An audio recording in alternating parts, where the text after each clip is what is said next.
Hello, good afternoon, everyone. Welcome back. We are getting back into the music lesson, A Spiritual Search for Growth Through Music by Victor L. Wooten. Hey, Genevieve, bonjour.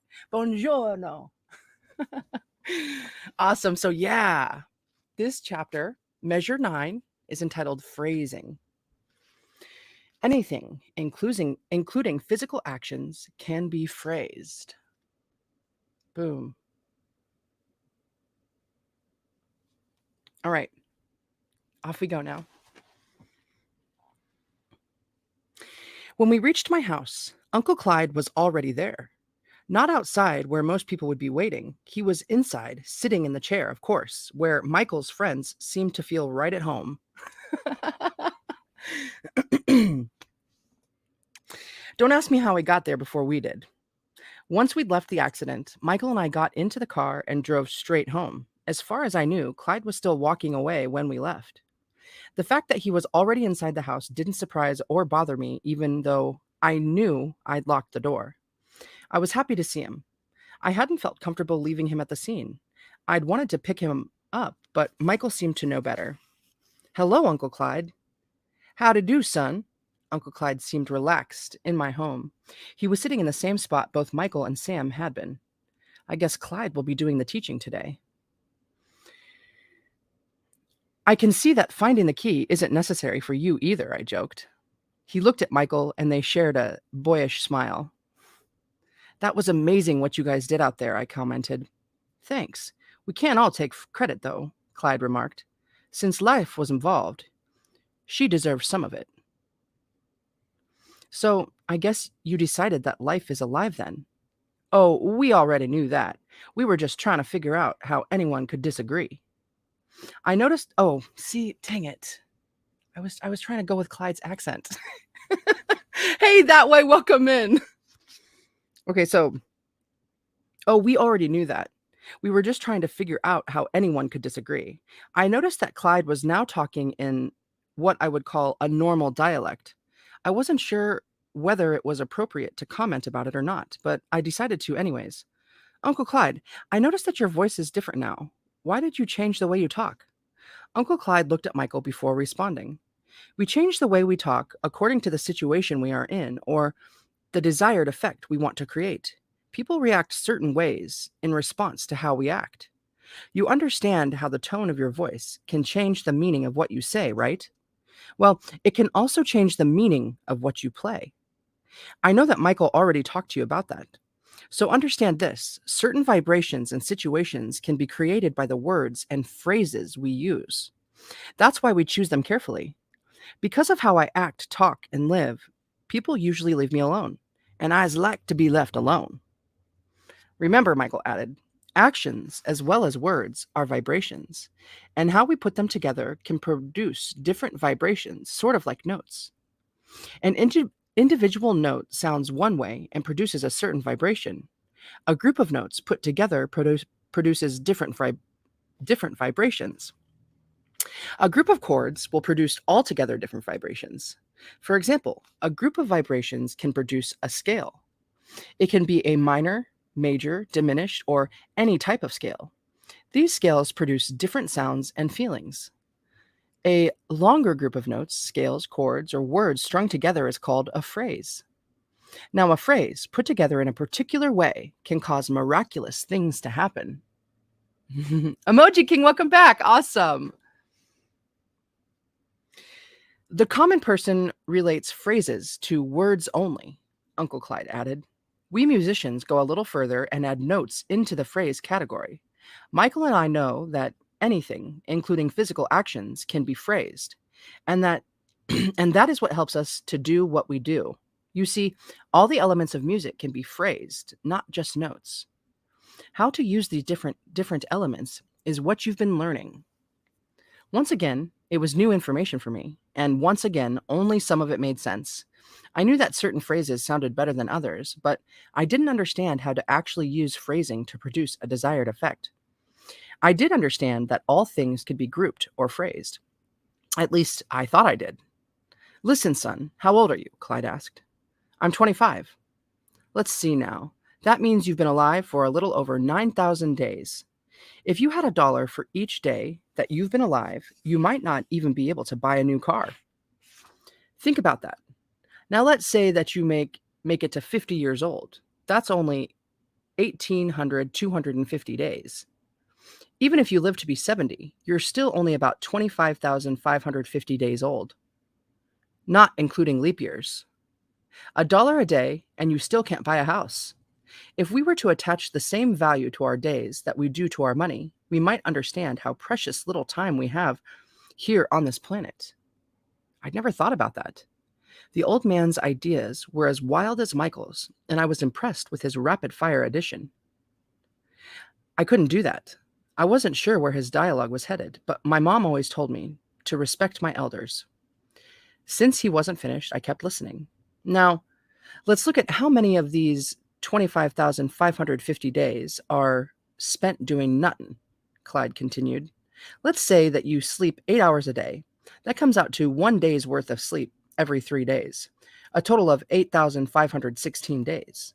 Subtract that from the original 2,550, and you are left with only 1,734 days. Right? Am I saying that right? I think so, yeah. That's fewer days than if you live to be 50. Now add in your early years when most of your big decisions are made for you. The hours spent watching TV, time spent being sick, time spent working a job you don't like, and days that were just flat out wasted for one reason or another. Now, how much time do you think is left? Just a few thousand days. That's all. And that's taking for granted you make it to see your 70th birthday. That's not much time for you to become who you say you want to be unless you learn to use your mind. Clyde pointed to his head and then to me. Scooting to the edge of his seat, he lowered his voice to emphasize his next point. Now listen here, Now listen here, son. How much of your precious little time is spent really becoming who you choose to be? Do you know? Actually, all of it is. But you don't know that. It's you doing the choosing. How much of that time is spent consciously talking or consciously making yourself better? Not much. We can probably count that time in weeks or even days. If you were to look back over your life, you could find time frames when your actions did produce the outcome you were looking for. For example, you spent a few weeks learning how to talk and you succeeded. You spent a few months learning how to walk. You spent a few weeks learning how to walk and you succeeded. You spent a few months learning how to walk and you succeeded. You spent years learning how to play the bass guitar and you have succeeded. All the things that you've held your mind to, you have accomplished or will accomplish. You can believe that. And all of these time frames can be viewed as phrases. Normally, when talking about time, we call them phases. Phrases. Hey, no caps, welcome in. Awesome. Normally, when we're talking about time, we call them phases. Both terms are correct. And even the spelling of the words gives a clue to their relation. Clyde was putting out so many interesting ideas that I was having a hard time keeping up. I was glad when he finally paused. It would allow me time to digest his words, or so I thought. Michael didn't allow it. He stepped forward, taking advantage of Clyde's recess. There is only one reason that you ever fail at anything, Michael stated, and that is because you eventually change your mind. That's it. Michael raised both hands in the air to stress this point.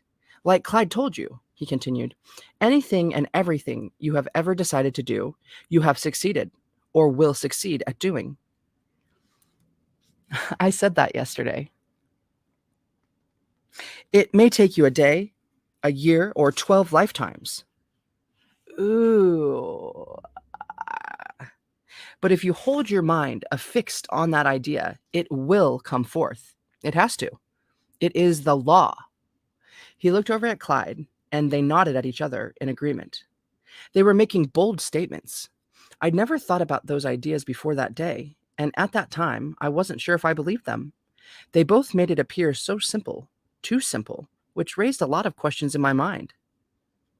The only reason I fail is that I changed my mind? Did he mean just me, or was that true for everyone? Was it true at all? And what was this law Michael had talked about? The comment about holding an idea for 12 lifetimes, that was crazy talk as far as I was concerned. I would have liked to have questioned them about it then, but they left me little time to think, let alone raise questions. I suspect they did so on purpose. It took years before I realized what they were talking about. I eventually thought about all the things I'd ever learned, from tying my shoes to algebra. Well, I never really learned algebra, but whatever I decided to learn and continue to learn, I'd eventually succeeded at learning. The things I'd failed at, especially the things I repeatedly failed at, I eventually stopped trying to learn. Michael and Clyde were right. I had simply changed my mind. Even though there were still things I'd not as yet mastered, I couldn't think of a single instance to refute their claim. Uncle Clyde interrupted my thoughts. So what I was saying before Michael chimed in on so what I was saying before Michael chimed in is this. Your life is made up of a string of many different phrases. Most of these phrases were put together unconsciously. Now that you realize you only have a matter of days on this planet, it may be wise for you to start living consciously. The choice is always yours. He nodded to let us both know that he was finished. Whew, I sighed. I never realized that our time here was so short. Most people don't until it's too late, Clyde added. Okay, I'm starting to feel a little depressed now. Cheer me up, somebody. Let's talk about music again, can we? Music, Michael stated, is what we have been talking about all along. Call it life or call it music. There is no difference except that most people's musical lifespan is much shorter. And only when the separation disappears, for you will music become a part of who you are. You can see how setting up certain phrases in your life can produce desired results days, years, or decades later.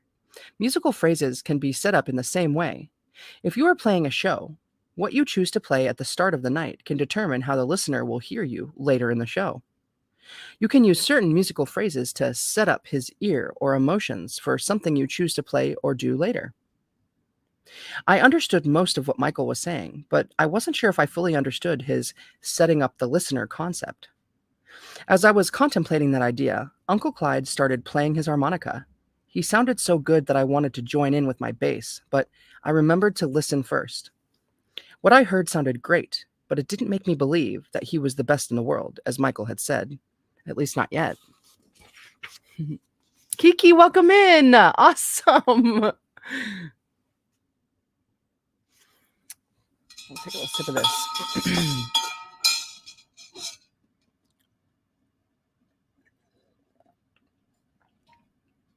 Yum.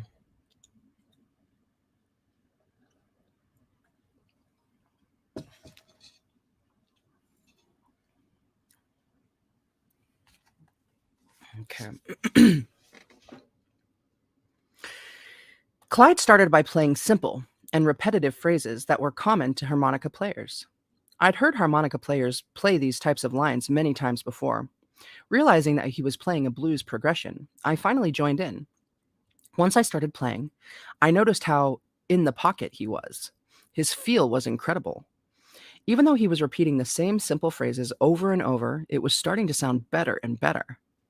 Just as I started to wonder if he was ever going to play anything different, he changed his pattern.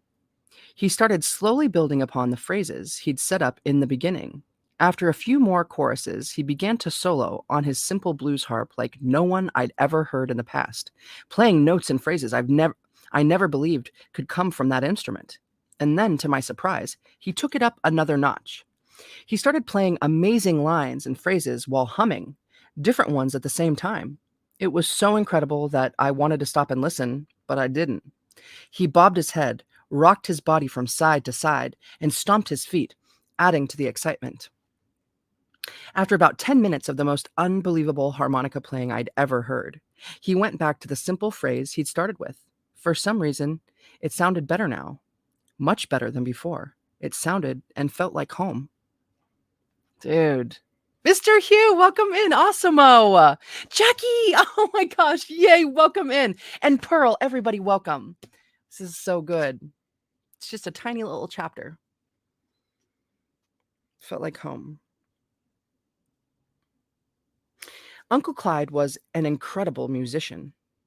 Then I understood what Michael was talking about. I looked at Michael, and he gave me a reassuring nod. I still couldn't understand why Uncle Clyde chose to live the way he did, a homeless man living under a bridge. He could be making loads of money playing or teaching music. Trying to figure that out by myself was way too puzzling, so I asked him about it. Why aren't you out playing gigs, making records, teaching, or something like that? You could make a good living playing harmonica the way you do. I'm not sure that Clyde ever answered my question. He seemed to have his own agenda when he spoke. What did I do? He asked, placing his harmonica in his breast pocket. What do you mean? You just heard me play. What did I do? You played some unbelievable harp, I answered. Besides that, what did I do to you when I played? To me? I don't know what you mean. Think about it, Clyde instructed. He leaned back in his chair and waited. He was staring at me as if he could see inside me. I thought for a few moments, searching hard for an answer before I finally realized what he was talking about. You set me up. Yeah, you set me up. That's what you did. And you did it in a way that I didn't even realize it was happening. First, you started with simple phrases, simple repetitive phrases. And you made sure that these phrases were familiar sounding too. They were singable, and you kept playing them until I became real familiar with them. Then you changed them. At first, I must admit, I didn't think that you were that good, but then your phrasing became jazzier, in a way I'd never thought I'd hear a harmonica. On the way I never thought I'd hear on a harmonica. Your phrases also changed in length until it seemed like you weren't even breathing. Then, after taking it to the highest level possible, you brought it back to the beginning, bringing me back home again. Clyde smiled as he commented, "Oh, you think that was my highest level? That was just the highest level I knew you could understand. I could have taken you to another galaxy and left you hanging way out there to dry if and I wanted to. I took it easy on you, son." Both he and Michael started laughing, so I joined in too. What you didn't notice, Clyde continued, was that I also phrased the tempo. I started out playing way behind the beat to make you feel laid back. Then, as I started to change it up a bit, I combined rushing the tempo with laying back on it. This caused your body to feel a bit uneasy inside. Then, when I played those long, fast, jazzy lines, I played on top of the beat. I rushed it just a little. I also left very few spaces, making it sound like I wasn't breathing. I had you holding your breath, whether you realized it or not. At the end, I quickly came back to my original phrase, laying back behind the beat again. That made you exhale and relax, like you were in a familiar place. And even though you didn't, you wanted to put your bass down and start applauding. I know you did. Works every time. He spread his hands and leaned forward in his chair, taking a bow. He was right. I had felt the urge to applaud. I'd never known that much thought to be put into a solo on the spot, especially on the harmonica, I commented, adding a little humor of my own. I know what you mean. Thought is usually reserved for you bass players. Ain't that right? Clyde answered. Touché, I replied. You ever hear about someone breaking a glass with a high-pitched note? Clyde asked. He picked up my empty orange juice glass that was still sitting on the table from Sam's visit. Yes, I have. I've never seen it done, but I've heard about it, I answered. That ain't nothin' but vibrations. And if they can shatter a glass, imagine what they can do to your body. Now, I can do the same thing by setting up phrases.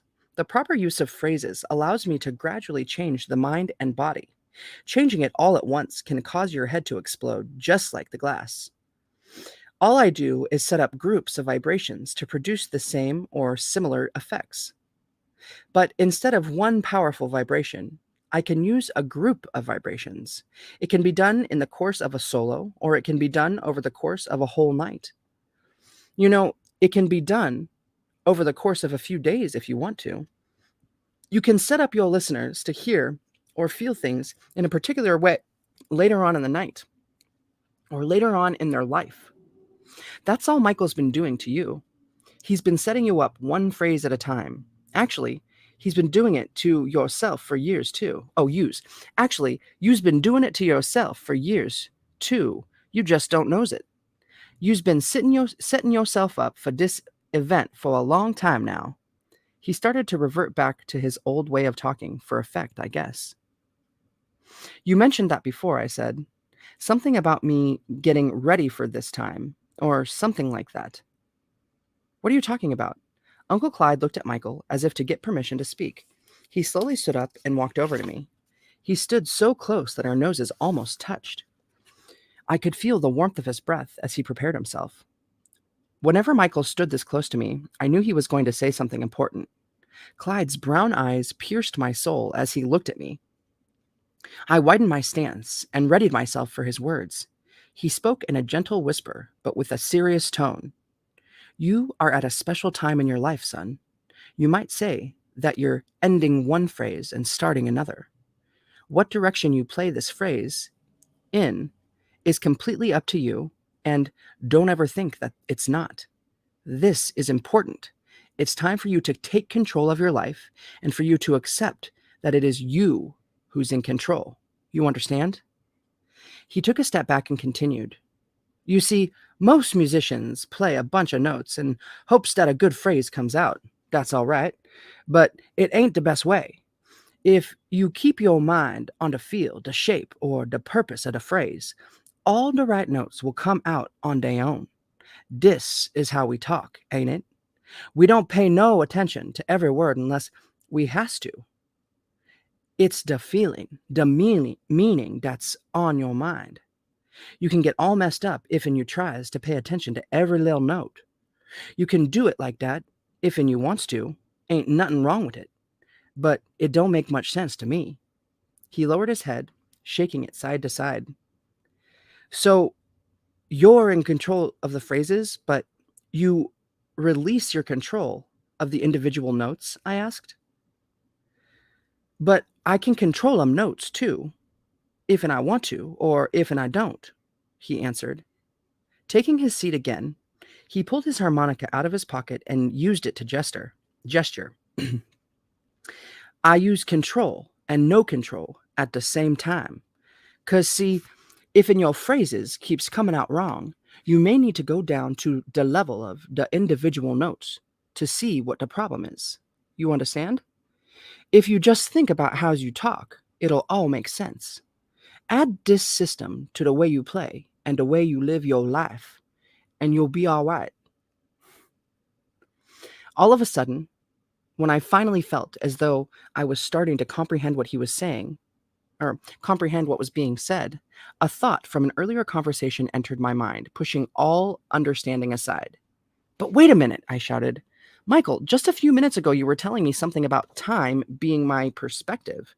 Then, Clyde, you were talking about how precious little time we have on this planet. Now, that seems like a contradiction to me. I'm confused again. That's because you can't hardly believe anything that Clyde says, Michael snickered.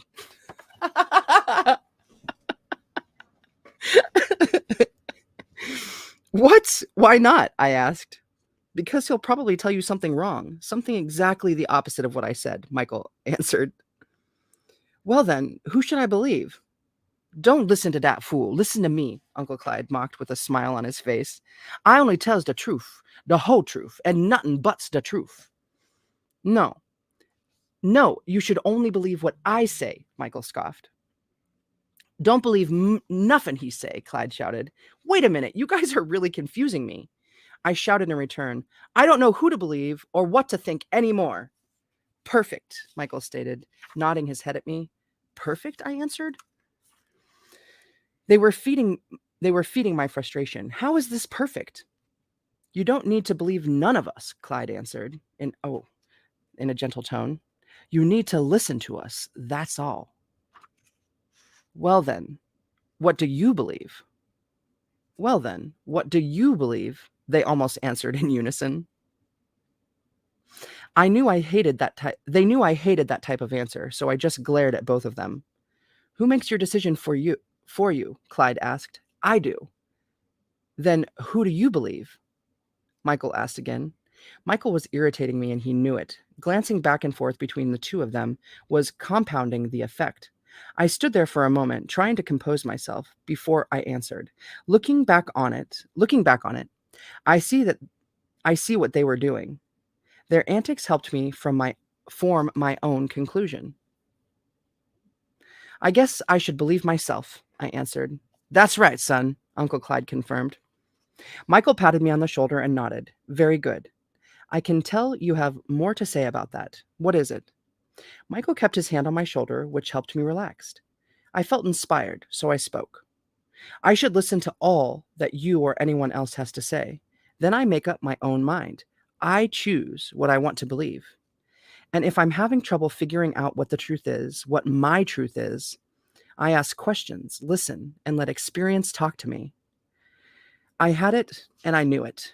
Bingo, Michael exclaimed. Oh my God, this was just like what I posted. I posted a Marcus Aurelius quote about this on my community page on YouTube. Yee. It's cool.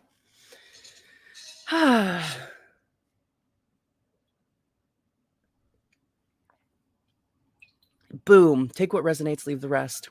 Mm-hmm.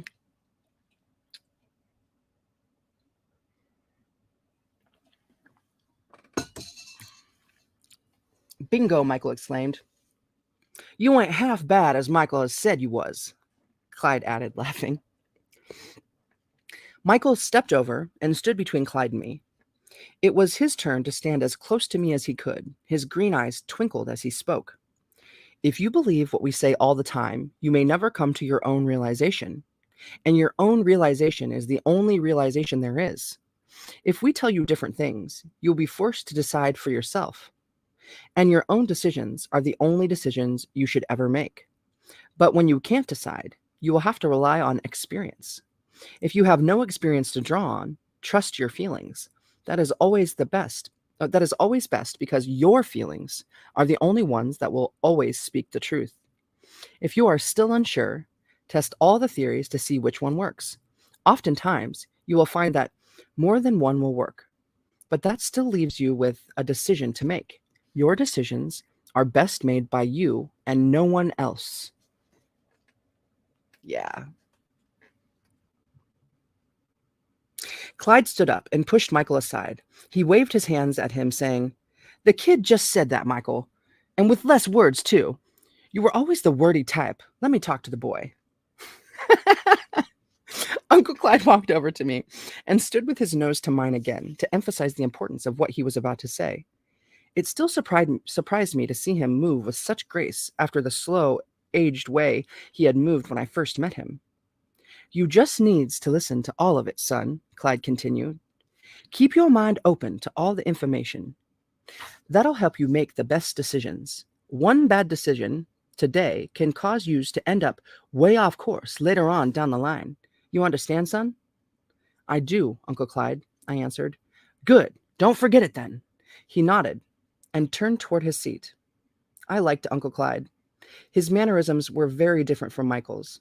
Although Michael was a born clown, it was Clyde who made me want to smile every time he spoke. Clyde's demeanor reminded me of a Stradivarius violin. Stradivarius? The older it gets, the sweeter it sounds. And what he had to say was music to my ears. Why do they call you Uncle Clyde anyway? I asked. He slowly took his seat before replying. Because I's related to everybody. You see, Brother Clyde or Father Clyde sound a bit too religious to me. Plus, they don't quite have the same ring to 'em as Uncle Clyde do.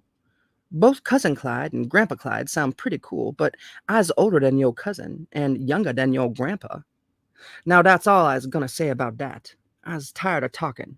Michael, listen here. Go over there and pick up that guitar. Kid, you grab the bass. Let's make some music. dude. Boom. 30 minutes on the nose. Hey, Twip popcorn. How do I say that? Twip popcorn. Oh my gosh, that is the chapter. That's all we're reading for today from this book. Oh, but I have a stream up and we're going to get into some, or let me just say first, thank you, Victor. Thank you, Michael. Thank you, Uncle Clyde. Thank you, everyone here.